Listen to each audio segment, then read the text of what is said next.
Nah, ini perlu diperhatikan juga bos. Memang tujuan kita supaya pakan lebih irit, harganya jauh lebih murah. Tetapi ingat, apakah komposisi pakan kita ini sudah benar-benar mencukupi dari kebutuhan si ayam?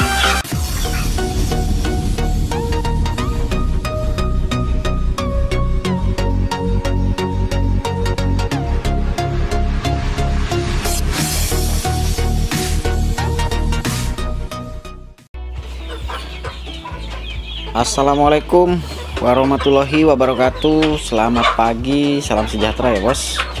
Balik lagi di channel kita Bakal Peternak. Baiklah bos, kali ini kita akan bersharing tentang pakan alternatif ayam kampung ya. Seperti yang sudah-sudah seringkali ketika rekan peternak atau sahabat baper bertanya ke saya, kira-kira komposisi pakan yang alternatif dan bagaimana cara supaya ternak ayam kampung ini relatif bisa lebih menguntungkan. Jadi jawaban saya selalu simpel bos. Intinya tinggal kembali kepada kemampuan kita dalam mereduksi penggunaan pakan, bahkan kalau bisa itu hingga 70%. Nah, tetapi dalam hal ini semua kembali kepada sumber daya sampean. Tetapi perlu diingat juga bos, dalam kita menekan penggunaan atau menggunakan pakan alternatif ini perlu sampean diperhatikan juga tentang ketersediaan nutrisi dan kandungan nutrisi ya dari pakan alternatif yang akan sampean gunakan.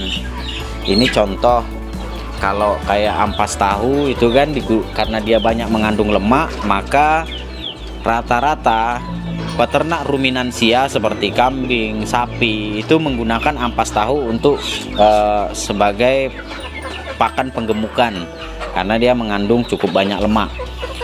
Nah, terus kalau di ayam kampung biasanya nih sesuai dengan pengalaman saya bos, kalau kita terlalu banyak menggunakan ampas tahu, ini biasanya feses dari ayam kampung ini akan menjadi agak cair atau dia tidak keras. Nah, ketika dibarengi dengan sampean yang kurang telaten dalam menangani kandang, maka amonia akan mudah sekali naik ya. Apalagi nih yang seperti ini, mentok-mentok seperti ini, memang kalau kita sajikan ampas tahu senang sekali bos, senang sekali. Tetapi fesesnya juga akan lebih berair ya, dan ini sudah saya alami.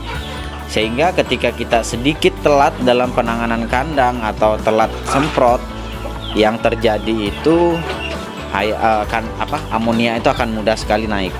Kemudian kalau kita terlalu banyak menggunakan ampas tahu, jadi banyak sekali rekan peternak itu karena saking mau ngirit, akhirnya penggunaan ampas tahu seperti ampas tahu yang relatif jauh lebih murah itu dibanyakin. Nah, ini perlu diperhatikan juga bos. Memang tujuan kita supaya pakan lebih irit, harganya jauh lebih murah. Tetapi ingat, apakah komposisi pakan kita ini sudah benar-benar mencukupi dari kebutuhan si ayam ya? Kalau belum, nah ini yang nanti dalam jangka panjang akan membuat kerugian di sampean juga bos. Nah, khusus kali ini saya akan mengulas atau membahas tentang sayuran hijau. Jadi apapun bahan pakan utama sampean, tetap sayuran hijau ini sampean masukkan ke dalam daftar dari pakan ternak sampean. Nah, ini kemarin sebenarnya saya sudah tertarik dengan salah satu rumput-rumputan yang lagi marak ya digunakan, tapi nantilah kita bahas itu bos. Dan konon ini proteinnya cukup tinggi, nantilah kita bahas ya. Jadi intinya sayuran hijau yang biasa kita dapat di limbah pasar atau limbah bakul sayur, ini yang bisa kita gunakan sebagai bahan campuran pakan. Nah, kemarin saya sempat post di story YouTube Bakal Peternak, banyak sekali yang bertanya, itu apa itu bos? Nah, saya bilang ini rajangan sayur yang saya gunakan untuk sebagai bahan tambahan untuk mencukupi nutrisi dari ayam-ayam saya ya. Bahkan ini salah satu sahabat baper dari Kuningan, Jawa Barat, itu sempat beliau alhamdulillah juga sukses peternakannya bos, dari hanya berapa ekor sekarang sudah menjadi ratusan, dan bahkan menjadi salah satu bahkan beliau sekarang jadi pengepul ya, jadi membeli ayam-ayam orang dan juga sekaligus sudah memiliki pasar sendiri.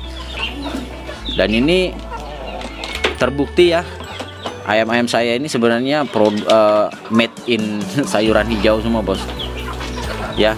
Jadi kalau saya ngasih makan sayuran hijau dan dicampur dengan bahan-bahan pakan lain, itu nafsu makannya luar biasa. Tetapi selalu saya lakukan adalah, nah ini yang tidak banyak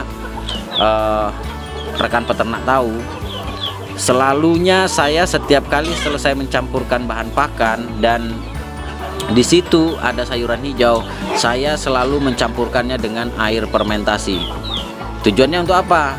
Supaya sayuran hijau tadi mudah diserap oleh pencernaan ayam. Dan disinilah sampai bisa lihat sendiri bos hasil-hasilnya ya, sampai bisa lihat sendiri.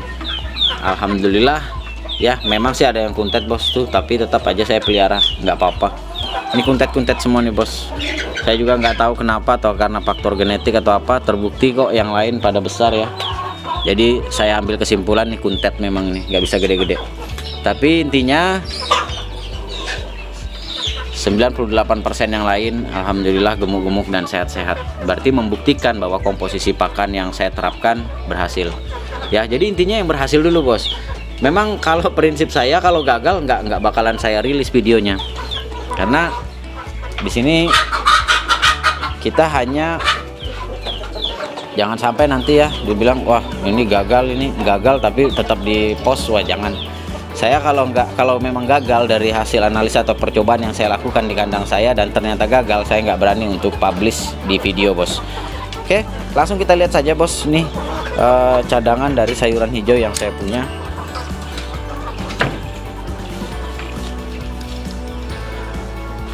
Nih saya baru dapat kangkung ya. Kangkung ini baru saya dapat, dan biasanya ini untuk besok satu hari, jadi pagi dan sore. Ini di dalamnya ini ada bayam nih bos, nih cuman karena kelindung dengan kangkung aja. Di dalamnya ini ada bayam. Dan sebenarnya kandungan nutrisi yang paling bagus di sini, kalau sampai nih pokoknya nih tanya jenis-jenis apa aja sayuran hijau, sebenarnya ini sudah ada bos di video sebelumnya, setahun yang lalu itu sudah saya buatin videonya, sudah saya buatin. Kandungan yang paling tinggi ya, nutrisi yang paling tinggi itu ada pada sayuran toge yang pertama ya, menduduki ranking pertama toge, kemudian yang kedua itu bayam ya, yang ketiga kangkung, dan seterusnya sampai nanti bisa simak ya. Nah kalau di sini ini saya rajangkan campuran 3 nih bos, kangkung, bayam, dan ini ada di bawah nih kol ya, kol yang saya rajang. Mungkin next ke depan sebenarnya saya udah cukup melelahkan juga bos ya, harus merajang setiap kali mau ngasih makan. Mungkin next ke depan bakal peternak akan menyediakan mesin pencacah daun-daunan ini, karena ke depan kita mau budidaya rumput ya, budidaya rumput sebagai campuran bahan pakan ayam. Mungkin kita akan bahas, doakan aja mudah-mudahan lancar semua ya bos. Kita campurkan dulu bos ya bahan pakannya. Oke baiklah bos, ini sudah saya campurkan ya. Tuh, di sini ada kombinasi jagung giling pur yang saya fermentasi, kemudian di sini ditambah sayuran hijau, dan tadi saya sudah berikan air fermentasi sebagai campurannya. Sampai bisa lihat sendiri lap-lap. Ini padahal saya beri makan 3 kali sehari bos, dan ini yang ketiga kalinya, dan sekarang ini masuk jam setengah 6 sore. Sampai lihat aja, yang bahkan ayam-ayam pembesaran aja loh. Ini sampai perhatikan telihnya besar-besar nih bos, tapi masih minta makan nih. Tuh telihnya besar-besar. Tuh temboloknya besar-besar bos, tapi masih mau lagi. Nah ini selera makannya luar biasa ya. Ini ngantri, kita kasih makan dulu bos. Oke baiklah bos, sudah selesai. Ini mentok dan ada 2 ekor ayam. Rata-rata lahap bos ya. Dan itu yang di bawah-bawah itu nanti dibersihin juga sama mereka itu. Kemudian nih sebentar aja ya habis. Oke, jadi balik lagi, masalah jalan atau tidaknya sebuah peternakan itu selalu saya katakan bahwa tergantung dari kemampuan sampean dalam mengelola pakan. Itu dulu. Selain sampean kemampuan sampean dalam menekan tingkat kematian ya, kalau kemarin kita membahas tentang bagaimana cara kita menekan angka kematian.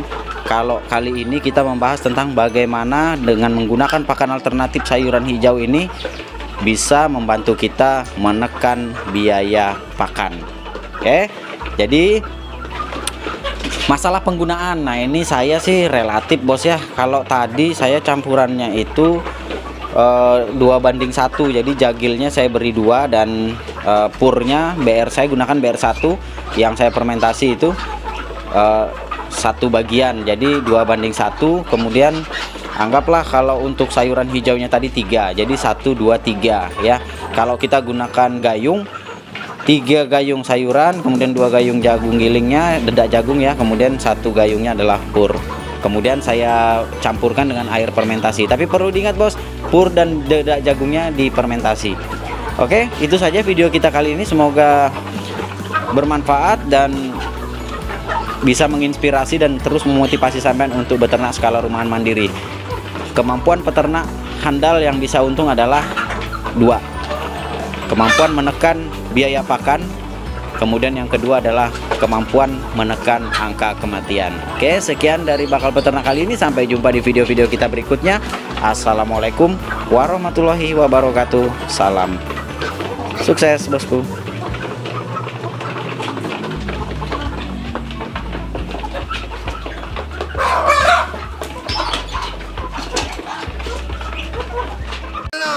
To Taiwan, I've been all around the globe trying to protect your soul.